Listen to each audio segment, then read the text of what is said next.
মধ্যপ্রাচ্যের বর্তমান রাজনৈতিক ও সামরিক উত্তেজনার প্রেক্ষাপটে এক প্রশ্ন ঘুরে ফিরে আসছে, তুরস্ক ও ইসরায়েল কি সরাসরি যুদ্ধে জড়াতে যাচ্ছে?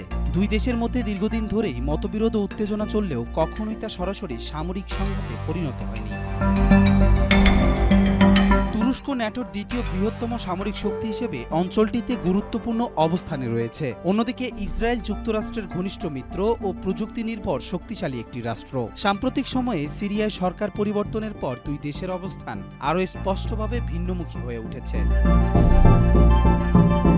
ইসরায়েল অভিযোগ করছে, ইরানপন্থী গোষ্ঠী সন্ত্রাসীদের তৎপরতা বাড়ছে, যা তাদের নিরাপত্তার জন্য হুমকি। অন্যদিকে তুরস্ক উত্তর সিরিয়ায় কুর্দি গোষ্ঠীগুলোর বিরুদ্ধে সক্রিয় এবং একটি একীভূত গণতান্ত্রিক সিরিয়া গঠনের ভূমিকা রাখছে।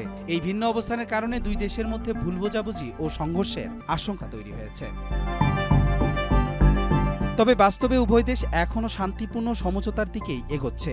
আজারবাইজানে গোপন বৈঠকে বসেছে ইসরায়েল ও তুরস্কের প্রতিনিধিরা, যাতে সিরিয়ায় সংঘাত এড়ানোর পথ খোলা থাকে। পাশাপাশি মার্কিন প্রেসিডেন্ট ডোনাল্ড ট্রাম্পও উভয় পক্ষের মধ্যে মধ্যস্থতার ইচ্ছা প্রকাশ করেছেন।